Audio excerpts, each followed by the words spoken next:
This morning. Our minister is Reverend Janis-Dillon. We are streaming live from our sanctuary on Sauk Hill Road here in Kingston, New York. Welcome all in attendance to our sanctuary, and welcome to all those watching remotely. I am Bill Lindsay, a member of the board and today's worship assistant. I would also like to thank today's tech hosts, Jenny Giddy, our Zoom technician, Bruce Wild, our in-sanctuary producer. Music today is provided by Bill Toole, and our usher today is Karen Miller. It is a beautiful day. As you see, the blue sky, UU Catskill is a welcoming congregation. We welcome members, friends, and guests, whoever you are, whomever you love, wherever you are on your life's journey, you are welcome here. Unitarian Universalism is a liberal religious faith that carries no creed and welcomes all seekers. We are guided by 7 principles and 6 sources that encompass the many ways that we come to know and understand the world, the universe, and the divine. If you are a visitor and would like to be added to our mailing list, please visit our website at uucatskill.org. If you are watching via Zoom, you can put your name and email in the email address in the chat box. Page 2. Our values are important here at UU Catskills. We live our values on a daily basis. We welcome the LGBT community.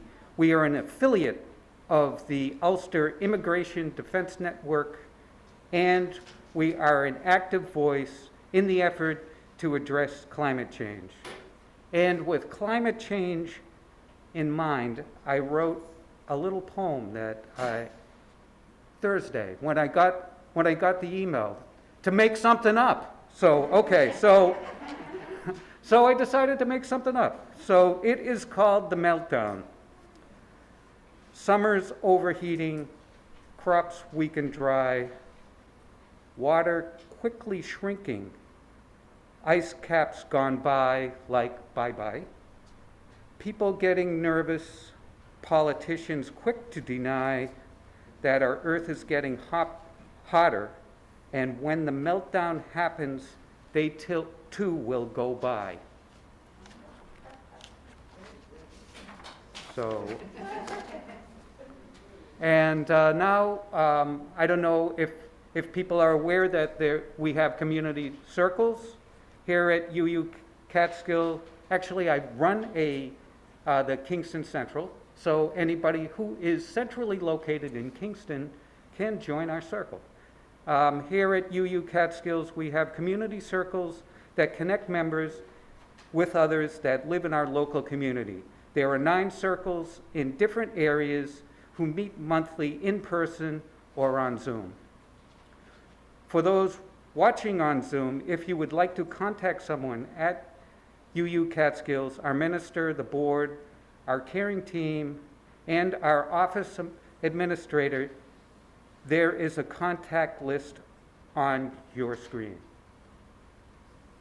Up-and-coming events this month of December are in the newsletter. There are several coming this week. This evening at 7 is the Grief Support Net group. Monday at 7 p.m. on Zoom, Reverend Bob will lead UU 101 session about our theology and history. It is open to prospective members and new members and anyone interested. Thursday, bedtime story and more at 7 p.m. Friday at 6 p.m., young adults will meet at a Frosty Fest in Ulster Park. Ongoing is the UU Catskills Racial Justice Working Group with the support of the Social Justice Committee They are partnering with the New Hope Clinton Avenue Methodist Church to help ensure the Kingston Community Fridge. I don't know if anybody's seen it. It's the blue fridge that's on Clinton Ave, right by the church, can successfully help to meet the needs of those living with food insecurity in our community. As of now, Karen Miller will be taking food items to the fridge on Sundays. Donna Schlackman is committed to bringing items on Thursdays. Please see Karen to find out how you can take part in this important action. Next Sunday, December 12th, our service will be Opening to Joy, presented by Jenny Giddy of the Worship Committee. This service will be provided via Zoom link on our homepage, uucatskill.org. The following Sunday, December 19th, Reverend Bob will hold an in-person solstice celebration at our sanctuary. This service will also be available on our live stream on Zoom.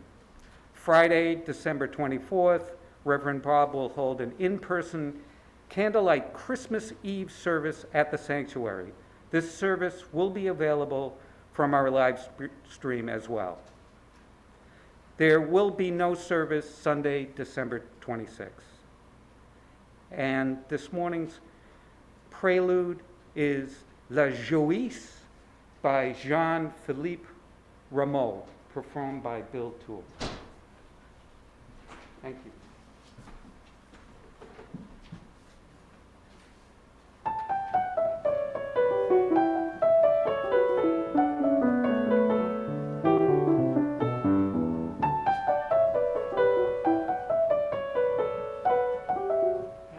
Start again.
Good morning. Good morning. And thank you, Bill, for that music, and thank you, Bill, for that introduction. We have 2 bills at this service, and you don't even have to pay anything, though there is an offering later if you're feeling generous.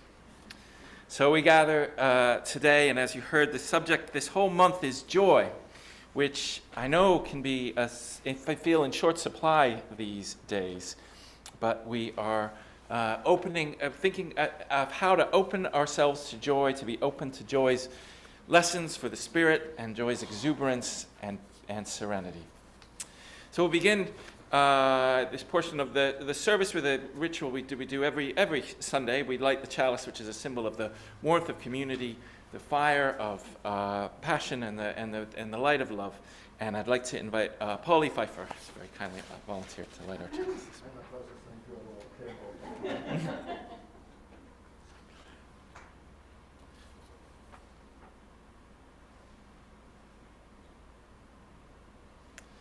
Invited to join in our Unison chalice lighting. We light this chalice in grateful, loving community. Even in the darkest times, May its flame light paths to courage, justice, and hope. And now we join in our unison affirmation. May we be reminded here of our highest aspirations and inspired to bring our gifts of love to all living beings. May we know once again that we are not isolated but connected in wonder and joy to mystery and miracle in the universe, in this community, and in each other. Rejoice. Rejoice. Again I say rejoice. Do not be anxious, but in gratitude and thanksgiving, hope your highest hope. Dream your deepest dream. And a peace that depends not on success or failure, health or wealth, the peace that is the visitation of joy, will come and greet you at the door. An adaptation of Paul's letter to the Philippians. So we will sing a song of joy this morning to welcome ourselves to this space. However we come, however you arrive, if your heart is heavy laden this morning, welcome. If you don't know where or how to continue, welcome. We're so glad you're here. If your heart is exuberant and bursting with joy, welcome. We are all welcome together.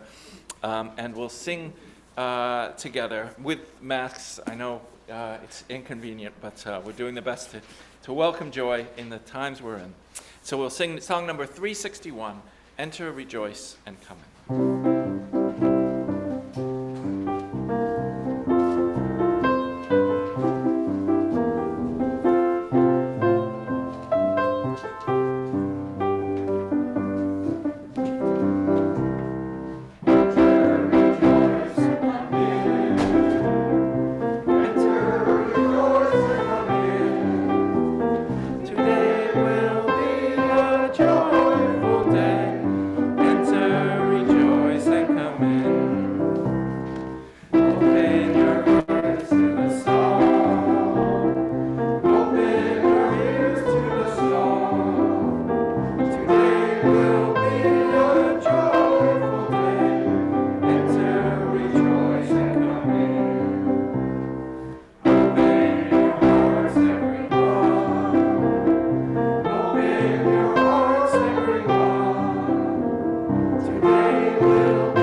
So,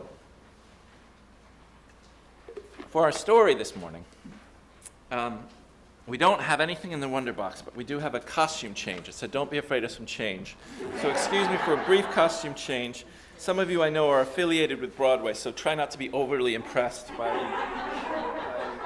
amount of budget that went into this costume. But you may know, I know, right? It's a total transformation.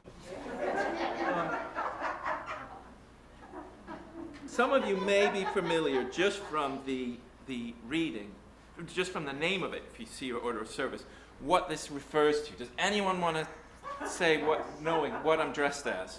Wild guesses. Good guess. Very close.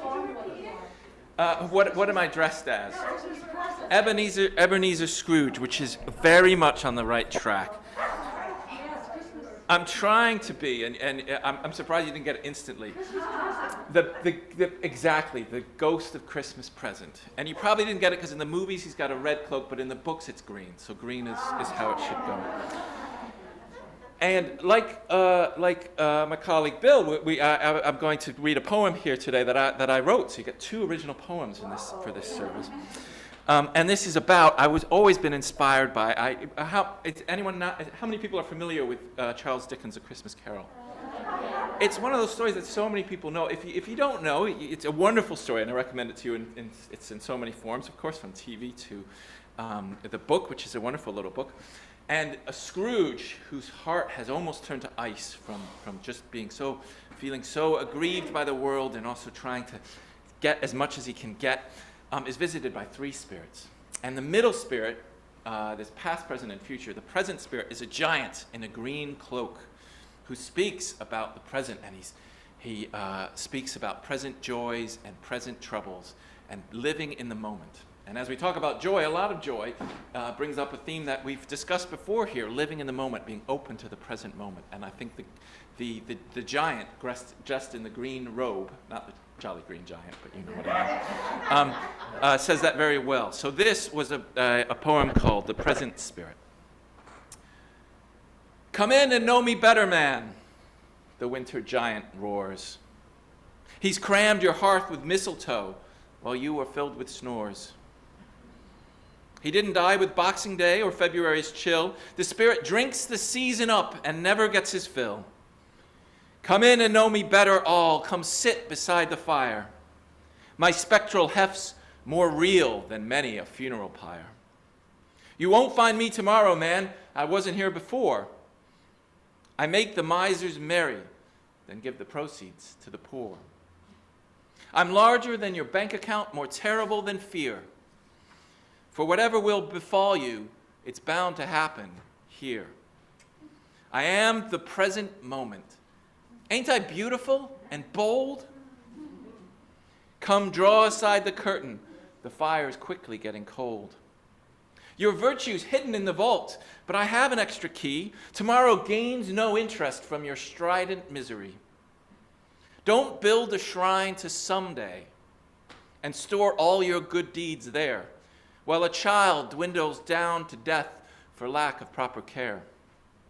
In every home I travel to, I freely drop some balm. The ones who know their need the most oft find my peace and calm.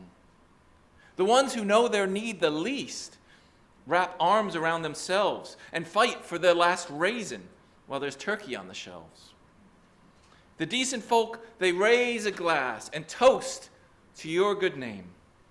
These profligate big spenders of compassion and acclaim.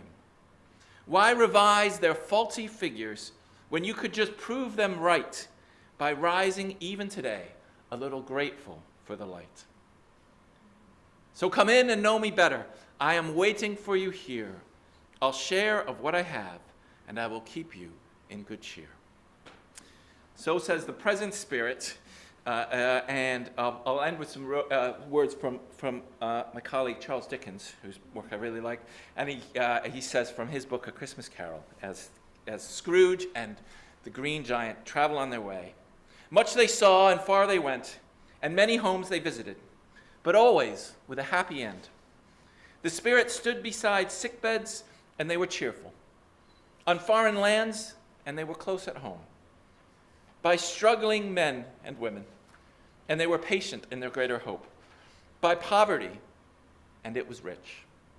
In almshouse, hospital, and jail, in misery's every refuge, where vain man in his little brief authority had not made fast the door and barred the spirit out, he left his blessing and taught Scrooge his precepts.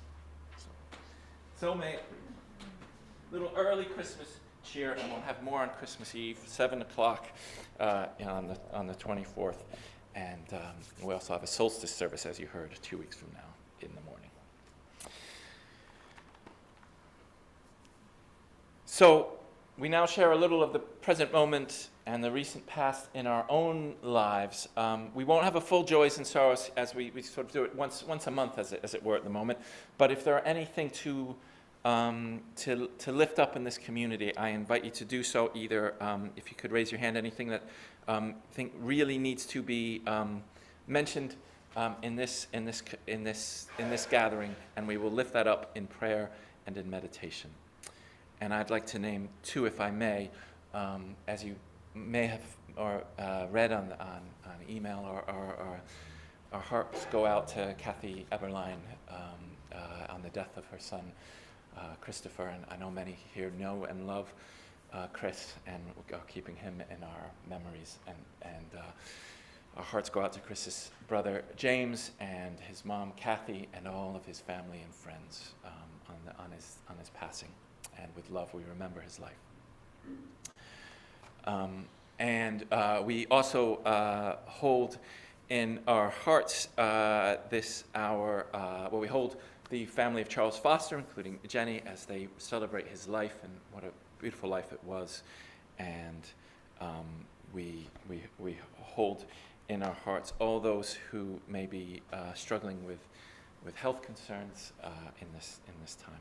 Any other joys and sorrows to lift up here? Yes. I hate this. I've been told I have pre-dementia, and I don't want it. And I don't know if I can just refute it and make myself better or not. I mean, I repeat myself a lot, Okay. which I always have done more these days. And I'm not sure people should tell people they have. Thank you for speaking that. No, we're holding you in prayer, and we love you, Mary Jo, and thank you for sharing that. Thank you. I have a friend named Wendy who has just had a triple bypass heart surgery, and she survived it, and I just want prayers for her to continue doing better. I'm sorry, what was her name? Wendy. For Wendy, going through triple bypass heart surgery. For a change of, hi, I'm Paula, for a change of pace of joy. Next weekend, I'm going to hit 3/4 of a century, and I'm really excited about it, and I'm inviting anybody here, because we're not Facebook friends with everybody. I'm doing a fundraiser for Ulster Immigrant Defense Network, which is part of our, we try to support. So if anybody is not on Facebook but wants to make a donation for my birthday, to UIDN, see me, and I'll post it onto the Facebook thing. Thank you, Paul, and happy birthday. I'm Kathy, and I just wanted to say that Marie Young, a member of the congregation, is having sort of bathrooms having some difficulty. For Marie Young is having trouble with her back and is in some pain, and we're keeping her in love, and they're there for her. So Marie, we're thinking of you. There was a man a number of years ago who so wanted to be a part of his community. And I knew that he had been traumatized by 9/11, perhaps, but he was not mentally well. But I found a gentle, sweet human being, and he was stabbed to death a few days ago. In Tannersville, where he lives, there was a vigil for him. There were people who spoke about what a good person he was, but our community chose to push him out. And I think it was a failure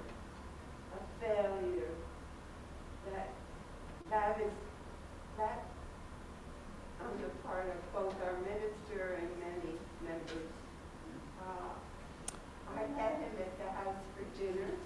He brought me like itty bitty candy like he would give to a little child. But that was not dangerous. For the passing, I didn't catch his name. I'm sorry. Scott. For the very tragic passing of Scott, who had connections in this community, and the sorrow connected with that, and with love, and for all who knew and loved him. I just think kindness. And let's extend kindness to Scott and to this world and to one another. Of healing. And I'm so sorry Thank you. that I didn't push harder. I'm sorry too, for that sense of regret and sorrow. We have a couple from our community with us online. A sorrow for the untimely passing of Margarita Kukma, a student at Bard College. So for Margarita, for her family, for all the community at Bard College who are in sorrow and grief and loss, we hold them in our hearts and in prayer. Prayers also for the families of the most recent school shooting. Unfortunately happens too often, but in Michigan, for all those who lost their lives so young and in such awful, terrible circumstances, and a prayer that we might find better ways and safer ways of living together as a country, and so prayers for all those affected by that tragedy. I'll say a brief spoken prayer now, and then after, as is our custom, we'll have a time of silence to be present to our own silence within and to the prayers of our hearts. Did I miss anything? Sorry. Spirit of life and love, consolation in the midst of all sorrow, joy of our hearts. We greet you today as the days draw dark and quiet and cold beneath the festive lights of this season. We know there are so many going through hard times at this moment. We keep in our hearts Marie Young having back trouble, and all those who are struggling with health concerns, worrying diagnoses, and conditions that make life ever so much more difficult. All of these sorrows in life that seem too much to bear. And we hope that joy may find their way even in those circumstances. We are holding in our hearts all those who may be finding this holiday season difficult. Those for whom their families do not feel like home. Those who are in recovery. Those who are affected by seasonally affective disorder or depression and find this season all too much, can't wait for January. Give them strength, O Spirit, and patience, and may they be surprised by joy. We are mourning many losses in this community. We mourn the loss of Chris Eberlein, known and loved by many in this congregation. A lovely man who had a difficult life, especially in the last couple of years. And we are grateful Chris is not suffering, but he is missed and mourned terribly. We keep in our hearts Scott. And we wish we could have been there for him more. We are grateful for his life and deeply sorrow for his death. We keep in our hearts all those who are mourning, whether it's at Bard College, close to home, or in Michigan. Untimely losses that remind us of how precarious this life is. May all those who mourn know healing on this most difficult road, and may they find a way where those that they have lost are part of their lives in mysterious and wondrous ways forevermore. We keep in our hearts all those that mourn this hour, that they may be comforted. Still we would know joy, O Spirit, even in this sometimes glum, oft-times so challenging world. May we be reminded of joy.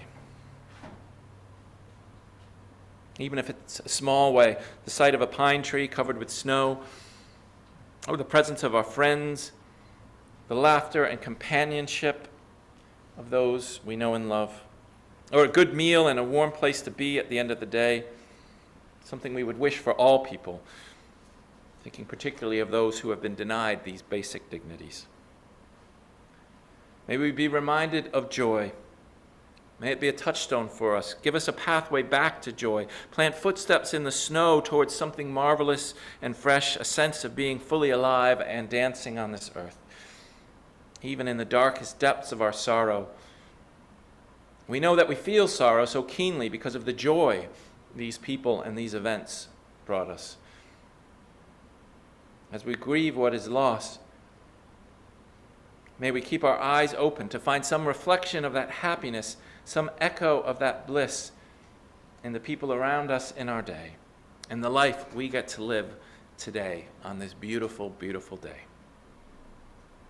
This is the day the great goddess has made. Let us rejoice and be glad in it.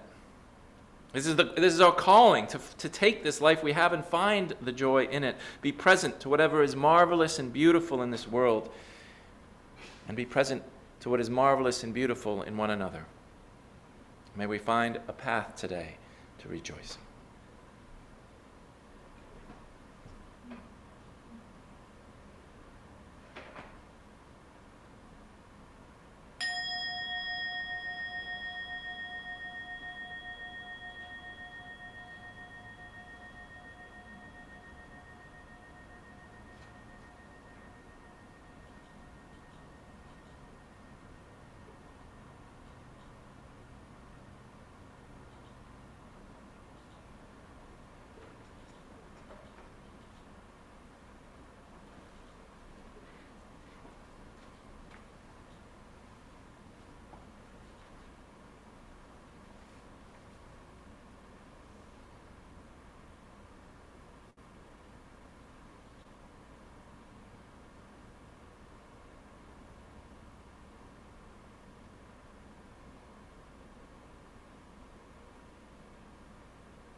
May peace come into our lives and the lives of those we love and the lives of all beings.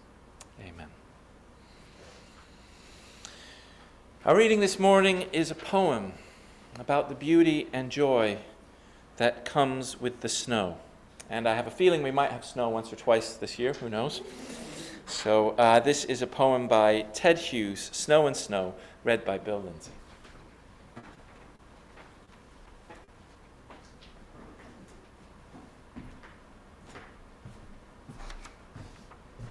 Snow and Snow by Ted Hughes. Snow is sometimes a she, a soft one, her kiss on your cheek, her finger on your sleeve, in early December on a warm evening, and you turn to meet her saying, "It's snowing." But it is not, and nothing's there. Empty and calm is the air. Sometimes snow is a he, a sly one. Weakly he signs the dry stone with a damp spot. Wayfish he floats and touches the pond and is not. Treacherous beggarly he falters and taps at the window. A little longer he clings to the glass blade tip, getting his grip.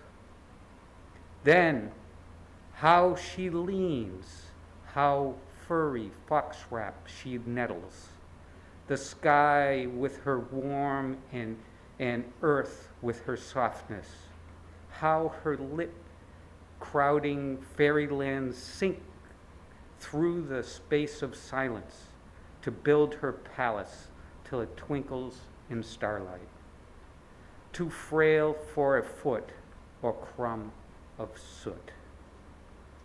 Then his muffled armies move in all night, and we wake and every road is blockaded, every hill taken and every farm occupied, the white glare of his tents on the ceiling and the dull blue day on into the gloaming. We have to watch more coming.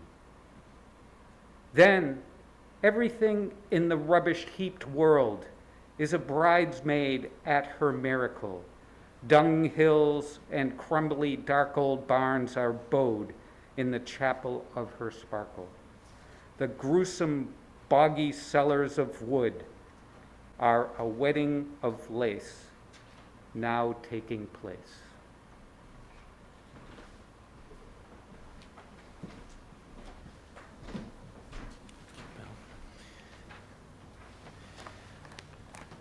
Our offering today will be shared, our half 50-50, with People's Place, which is a wonderful organization, a not-for-profit organization, feeding, clothing, and responding to the needs of the people of Ulster County with kindness, compassion, and the preservation of human dignity since 1972. So you don't have to give anything, but you're very welcome to, and we appreciate your generosity. Let's share what we have with those who need it the most, and also help this congregation thrive. So thank you for all the ways you give. You can give online at uucatskills.org/donate, or you can text an amount pledged to 833-643-0430. So let us give joyfully, share joyfully, and be present to one another with joy.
Thank you for all the gifts you bring to this place of treasure and time and talent, and all of it helps make a place, a community of consolation and joy. Thank you for making this place what it is. So I've always liked the winter holidays. I know not everyone likes them, and I know there are people waiting for January, and we love you. I do usually like them, this joyful time within the winter darkness. I like the lights and the festivities, Hanukkah, solstice, Christmas. Growing up, I think my favorite moment of all of our family holidays was Christmas Eve. At home, after we would frequently go to the service at our Unitarian Universalist congregation in Connecticut. We sang a carol or two. We sat around and ate cookies, played games, Scrabble or whatever, and then we went to bed, waiting in glorious expectation for the day that was to come. I remember as a child reflecting on the fact that sometimes Christmas Eve was even more special than Christmas, which seemed strange to me. I mean, I loved going down the stairs and seeing all the presents, and I loved opening them one by one, stuff and toys. But somehow the night before, with all the excitement and all the awaiting, felt even more special. And even as a small child, I think the excitement wasn't entirely about listening for reindeer feet on the roof. It was something even less tangible than that. A sense of something wonderful. That the world was a place of mystery and abundance, togetherness and joyful solitude and expectation. It was that strange and curious and wonderful feeling, that joy, that meant more to me than Santa and all his elves, more than an Atari game or G.I. Joe action figures. It was that feeling of joy. And there was nothing to that feeling except the feeling itself. It's like the old joke about the Dalai Lama. Someone gives him an empty box for Christmas or for any holiday. Don't know how you celebrate Christmas. And the Dalai Lama opens it up, and it's empty. "Nothing," he exclaims. "It's just what I always wanted." That joy at Christmas in the quiet dark of one of the darkest days of the year was an empty box to me. It wasn't about the presents or the Christmas tree, but about that sense of peace, of excitement, of presence. The present was presence. My subject today is joy. In some ways, joy is the least effective, the most slight, the most useless emotion in the emotional palette. We know the purpose of fear, right? We feel fear, it keeps us from going down that alleyway where no good can befall us. We know the purpose of anger. We feel angry at someone or something, and our whole body takes it in, tenses it up. Our adrenaline races, and we're prepared to say no more, to change our patterns, or to react in some sort of way, some sort of resistance. Now, sadness is a little more subtle than anger or fear. It stretches out over decades. It can do. But nevertheless, sadness has a strong hold over us, telling us that everything has changed in some powerful, almost imperceptible way. And so we will have to change. We will have to adjust to the impossible somehow and change. And that's a change that can take decades. But joy, what is joy all about? I mean, the simplest explanation is that joy tells us that something is a positive experience. Maybe this is why it feels less intense than fear or anger, emotions that are trying to change us, sometimes at a radical molecular level. Joy is saying, hey, this is nice, more of this. Some people distinguish between pleasure and joy. Pleasure being any experience that has an immediate good feeling, sends the dopamine receptors reeling, while joy is more lasting and permanent, a deeper sense of effusiveness and peace. We want more than just transitory pleasure. We long for some serenity. We know that pleasure comes and goes. We know that old pleasures, returning again, sometimes dim in intensity. And we want something that keeps and uplifts us through the years. But then again, maybe joy is transitory too. And maybe that's not such a terrible thing. That Ted Hughes poem we heard before tries to put into words the joy of a snowfall. The way the first snowdrop in December kisses our cheek, so light it's almost not real.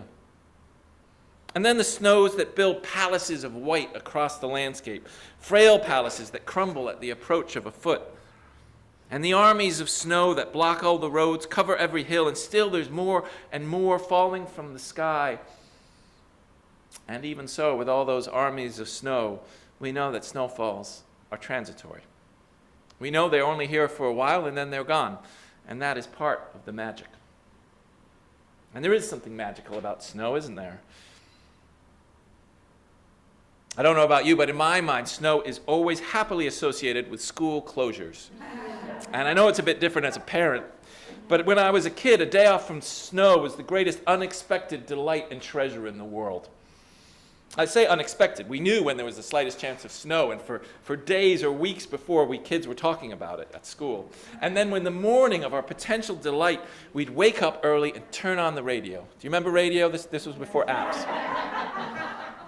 So in Connecticut, where I grew up, they'd announce the days on the radio station alphabetically, town by town.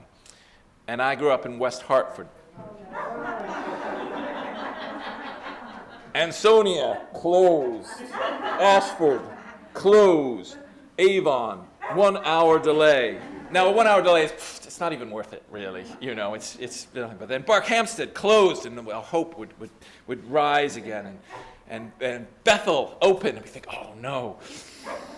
And sometimes I'd walk away for the radio for a bit, fix some breakfast, but not for long. I was too excited. I couldn't wait. Didn't want to miss when the radio got to W.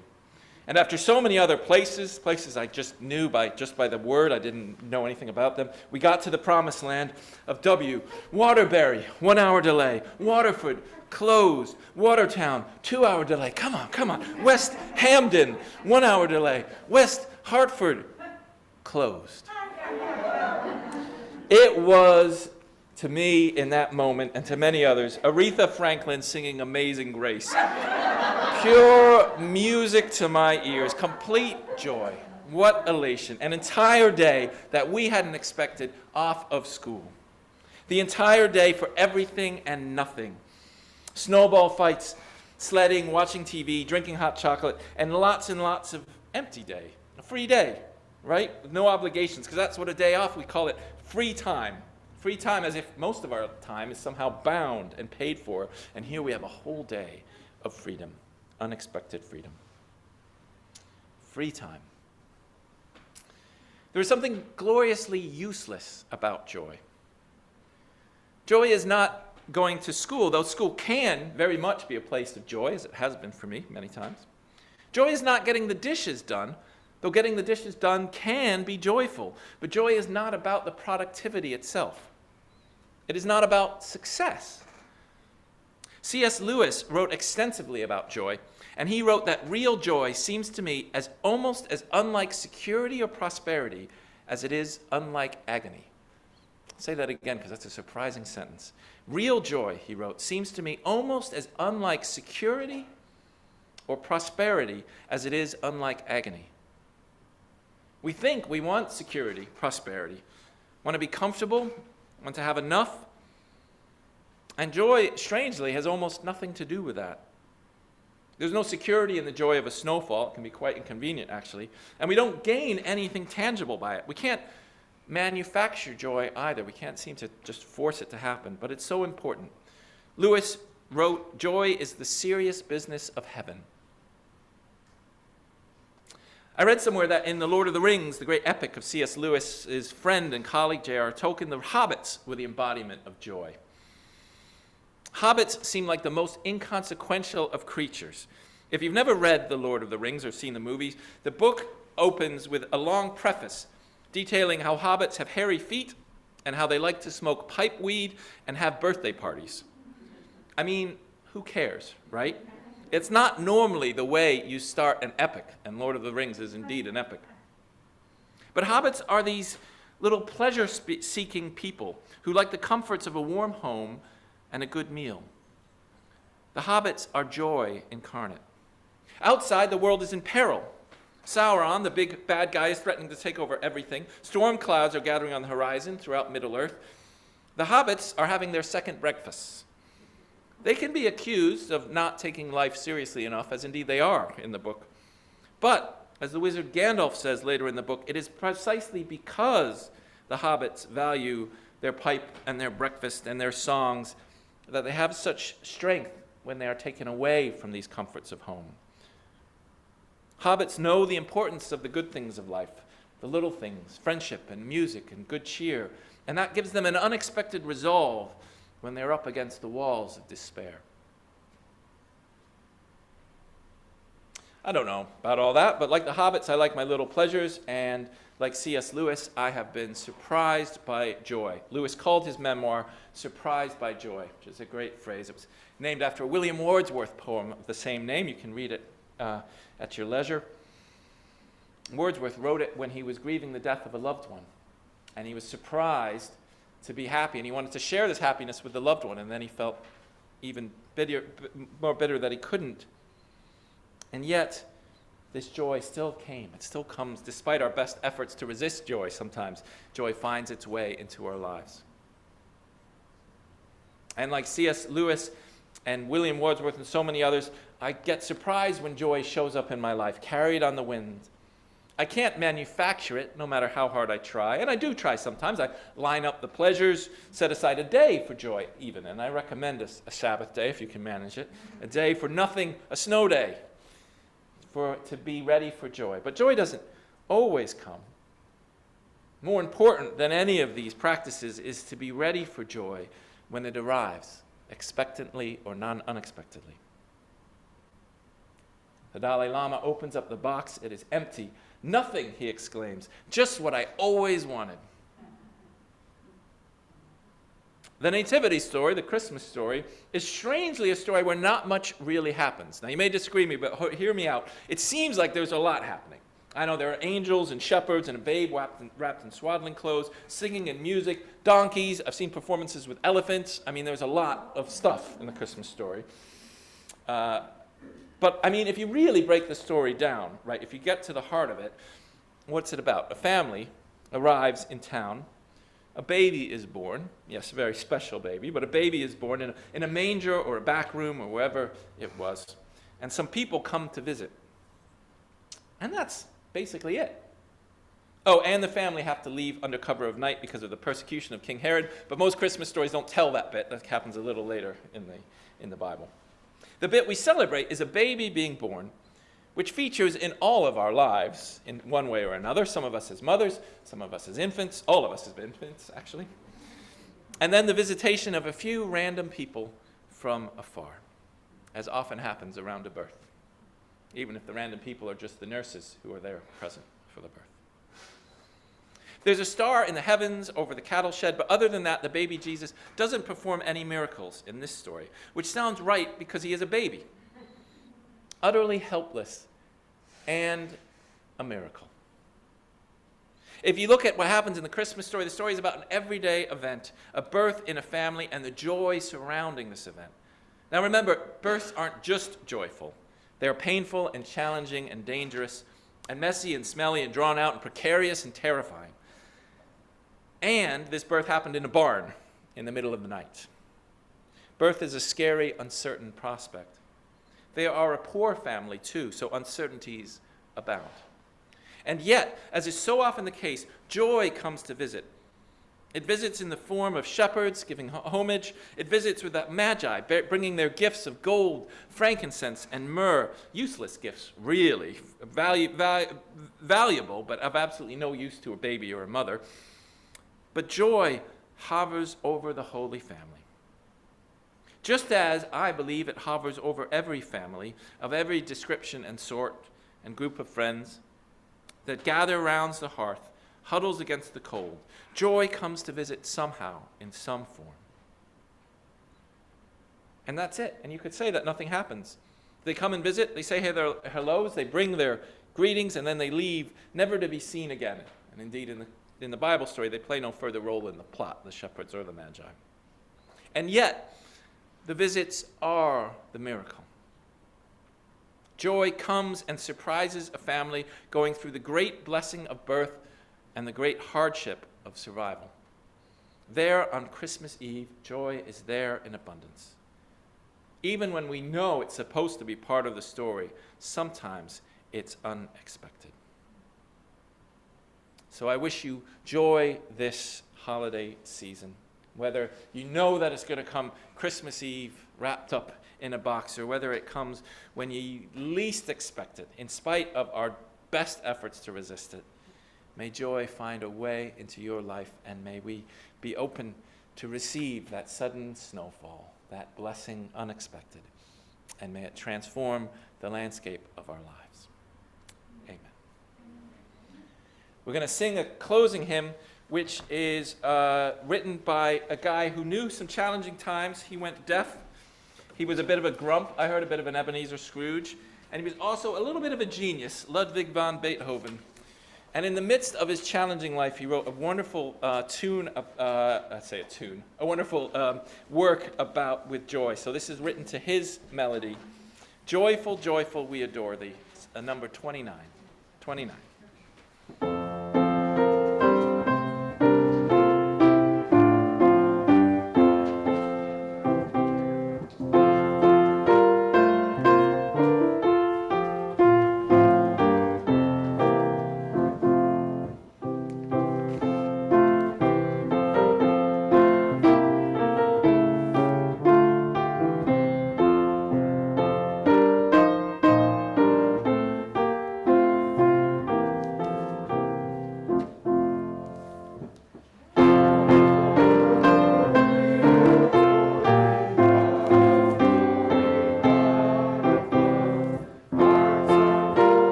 To the extent that life is a triumph, surely it is because of joy. It's not because of success that lasts for only a little while. It's not because of power held by a few for a day or two. It's because of the joys that enter in our lives. We, each of us, have cause to be grateful for these momentary and these lasting joys that find us where we are, find us how we are, whether we're as grouchy as all get out or as serene as the Dalai Lama. Joy finds its way now and again into our lives. For those who have been waiting for weeks and months and years, we pray for joy for you. And for all of us, may we know those tidings of joy that remind us that this life is beautiful. Blessed be. Amen. Now we extinguish our chalice with these words we say each week. We extinguish this chalice, but not the light of truth, the warmth of community, or the fire of commitment. These we carry in our hearts,